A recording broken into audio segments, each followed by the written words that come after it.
ನಮಸ್ಕಾರ ಆತ್ಮೀಯ ರೈತ ಬಾಂಧವರೇ. ಏನು ನಿನ್ನೆ ಮುಖ್ಯಮಂತ್ರಿಗಳು ಒಂದು ಕಲ್ಲೋಳಿ ಭಾಗದ ರೈತರ ಸಭೆಯನ್ನು ಕರೆದು ಮಾತಾಡಿದ ವಿಚಾರವಾಗಿ ಭಾಳಷ್ಟು ಜನ ನೀವು ಯಾಕೆ ಹೋಗಿಲ್ಲ, ನೀವು ಹೋರಾಟಗಾರ ನೀವು ಹೋಗ್ಬೇಕಾಯ್ತಲ್ಲ ಅಂತ ಭಾಳ ಜನ ಕೇಳ್ತಿದ್ರು. ಇದನ್ನು ನಮ್ಮ ರೈತರಿಗೆ ಅರ್ಥ ಮಾಡ್ಕೋಬೇಕು. ಯಾಕಂದರೆ ಇದು ಹೋರಾಟ ಮಾಡ್ತಕ್ಕಂಥ ರೈತ ಸಂಘಟನೆ ರೈತರು ಇದನ್ನು ಸಂದರ್ಭ ತಕ್ಕಂತೆ ಎನ್ಕೇಜ್ ಮಾಡ್ಕೊಳ್ಳೋದು ರಾಜಕಾರಣಿಗಳು. ಹೀಗಾಗಿ ರಾಜಕಾರಣಿಗಳು ಹೋಗಿದ್ರು ಬಿಟ್ಟರೆ ರೈತ ಯಾರು ಹೋಗಿಲ್ಲ, ರೈತ ಹೋರಾಟಗಾರ ಯಾರು ಹೋಗಿಲ್ಲ. ಇದನ್ನು ಅವರು ಕೂಡ ಮುಖ್ಯಮಂತ್ರಿಗಳು ಸರಿಯಾಗಿ ಉಪಯೋಗಿಸ್ಕೊಳ್ಬೇಕಂತಂದೇಳಿ ಅವರು ಕೂಡ ಮಾತಾಡ್ಬೇಕಾದ್ರೆ ನಾನು ಕ್ಯಾಂಡಿಡೇಟನ್ನು ಕೊಡ್ತೀನಿ, ಅದನ್ನ ಗೆಲ್ಸಿ ಬರ್ರಿ, ನಾನು ಕೆಲಸ ಮಾಡ್ತೀನಿ ಅಂತ ಅವ್ರು ಹೇಳಿದ್ದಾರೆ. ಅಂದರೆ ಇವರು ಕೊಟ್ಟಂಥ ಕ್ಯಾಂಡಿಡೇಟ್ ಓಟ್ ಹಾಕಬೇಕು ಅಂತಂದೇಳಿ ಓಟ್ ಹಾಕ್ಸ್ಬೇಕು ವಿಚಾರವಾಗಿ ಇದು ಮಾತಾಡೋದಂತ ಆಗಿಬಿಟ್ರೆ ಅವ್ರು ನೀರು ಬರಬೇಕು, ನೀರು ತರಬೇಕು ಅನ್ನೋ ಉದ್ದೇಶ ಅವ್ರಿಲ್ಲ. ಚುನಾವಣೆಗೆ ಅವ್ರು ಕ್ಯಾಂಡಿಡೇಟ್ ಗೆಲ್ಲಬೇಕು ಅನ್ನೋ ಉದ್ದೇಶ ಇರುತ್ತೆ, ಅದಕ್ಕೆ ಇದು ಮಾಡ್ತಾರೆ. ನಾವು ಮತದಾರ ಬಿಟ್ಟಿದ್ದು ಯಾರು ಬೇಕಾದ್ರೂ ಗೆಲ್ಬೋದು, ಯಾರು ಬೇಕಾದ್ರೂ ಇವ್ರಿಗೆ ಹಾಕ್ಬೇಕು ಅಂತ ಏನು ಗ್ಯಾರಂಟಿ ಇದೆ. ಹಂಗಾಗಿ ನಾವು ಚುನಾವಣೆಯಲ್ಲಿ ಮಾತ್ರ ಚುನಾವಣೆ ಒಳಗಾಗಿ ಹಣ ಬಿಡುಗಡೆ ಮಾಡಿ ಕಾಮಗಾರಿ ಶುರು ಮಾಡಬೇಕು. ಯಾಕಂದರೆ ಈಗ ಇದೇ ಕಾರ್ಯಕರ್ತರು ಈ 3 ವರ್ಷದಿಂದ ಹೋರಾಟ ಮಾಡಿದ್ರೆ ಯಾಕೆ ಹೋಗಿಲ್ಲ, ಯಾಕೆ ಹೋಗಿ ಮಾತಾಡ್ಸೋಕ್ಕಾಗಿಲ್ಲ ಅಂದರೆ ಚುನಾವಣೆ ಉದ್ದೇಶ ಒಂದು ಇಟ್ಕೊಂಡು ಬಿಟ್ಟರೆ ಜನಗಳು ರಕ್ಷಣೆ ಮಾಡಬೇಕು, ನೀರು ರೋಗಂಬೋಗಿಲ್ಲ. ಚುನಾವಣೆ ಒಂದು ದೃಷ್ಟಿ ಅವ್ರಿಗೆ ಅಷ್ಟೇ, ಅದಕ್ಕಾಗಿ ಹೋಗಿರ್ತಾರೆ. ಅದಕ್ಕೆ ತಾವು ಯಾರು ತಲೆ ಕೆಡಿಸ್ಬೇಡ. ನಾವು ಚುನಾವಣೆ ಬಂದಾಗ ನಮಗೆ ಯಾವ ಬೇಕಾ ನಾವು ಗೆಲ್ಸ್ಕೊಳ್ಳೋಣ, ಬಟ್ ನಮ್ಮ ಕೆಲಸಗಳು ಆಗಬೇಕು. ಕೆಲಸಗಳು ಆಗೋರು ಸರ್ಕಾರ ಮುಂದೆ ಬೇಕಾದ ಹೋರಾಟ ಮಾಡೋದು. ಯಾಕಂದ್ರೆ ನಮ್ಮ ಹಣ ನಮಗೆ ಕೊಡೋದು, ನಾವು ಕಟ್ತಕ್ಕಂಥ ಟ್ಯಾಕ್ಸು ಮುಖ್ಯಮಂತ್ರಿ ಕೂಡ ಸಂಬಳ ಕೊಡ್ತಕ್ಕಂಥ ದುಡ್ಡು ನಮ್ಮದೇ, ನಮ್ಮ ದುಡ್ಡನ್ನು ನಾವು ನಮಗೆ ಕೊಡಬೇಕು. ಆ ಚುನಾವಣೆಗೂ ಸಂಬಂಧ ಇಲ್ಲ.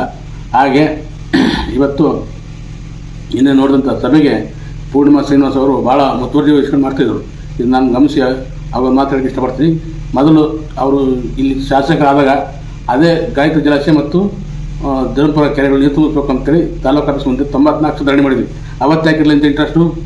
ಈಗ ಚುನಾವಣೆ ಆಸಕ್ತಿಗೋಸ್ಕರ ಮಾಡ್ತಾ ಬಿಟ್ರೆ ಇವ್ರಿಗೆ ಯಾರು ಬದ್ಧತೆ ಮಾಡಬೇಕು ಅನ್ನೋ ಕೆಲಸ ಮಾಡಬೇಕು ಅನ್ನೋ ಆಸಕ್ತಿ ಇರಲ್ಲ.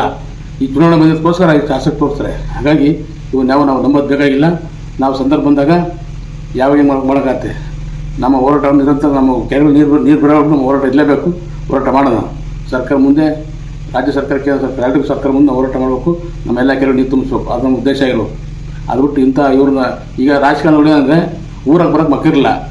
ಯಾಕಂದ್ರೆ ಬಂದರೆ ನೀವು ಇಷ್ಟು ಹೋರಾಟ ಮಾಡಿ ನೀವು ಕೊಡೋಕ್ಕಾಗಿಲ್ಲ ಅಂತ ಕೇಳ್ತಾರೆ ಅಂತಂದೇಳಿ ಊರಾಗ ಪ್ರಚಾರ ಬರೋಕ್ಕಾಗಿ ಮಾಡ್ಕೊಂಡಂಥ ಮಾರ್ಗ ಬಿಟ್ಟರೆ ಇದು ಅವ್ರ ಉದ್ದೇಶಪೂರ್ವಕವಾಗಿ ನಮ್ಮ ಹಳ್ಳಿಯ ರೈತರಿಗೆ ಆಗಿರ್ತಕ್ಕಂಥ ಕಷ್ಟವನ್ನು ಸರಿಪಡಿಸ್ಬೇಕು, ನೀರು ತರಬೇಕು ಉದ್ದೇಶ ಇದ್ದರೆ ಈಗ 3 ವರ್ಷದಿಂದ ನಿರಂತರ ಹೋರಾಟ ಮಾಡೋದಿಲ್ಲ. ಇವತ್ತು ವರ್ಷ ಮಾಡಿರಲ್ಲ, ಅವತ್ತೇ ಮಾಡಬೇಕಲ್ಲ. ಅವತ್ತೆಲ್ಲ ಲೀಡ್ರು ಇವತ್ತೆಲ್ಲ ಸಕ್ಕವಲ್ಲಿ ಹಾಕ್ಕೊಂಡು ನಾವು ರೈತ ಅಂತ ಹೋಗ್ತಾರೆ. ಹಾಗಾಗಿ ಇದನ್ನು ರಾಜಕಾರಣಿಗಳು ಸಂದರ್ಭ ಬಂದಾಗ ಹೆಂಗೆ ಬಳಸ್ಕೊಳ್ಬೇಕಂತ ಬಳಸ್ಕೊಳ್ತಾರೆ. ಅದಕ್ಕೆ ನಾವು ಯಾರು ತಲೆ ಕೆಡಿಸ್ಕೊಳ್ಬೇಕಾಗಿಲ್ಲ.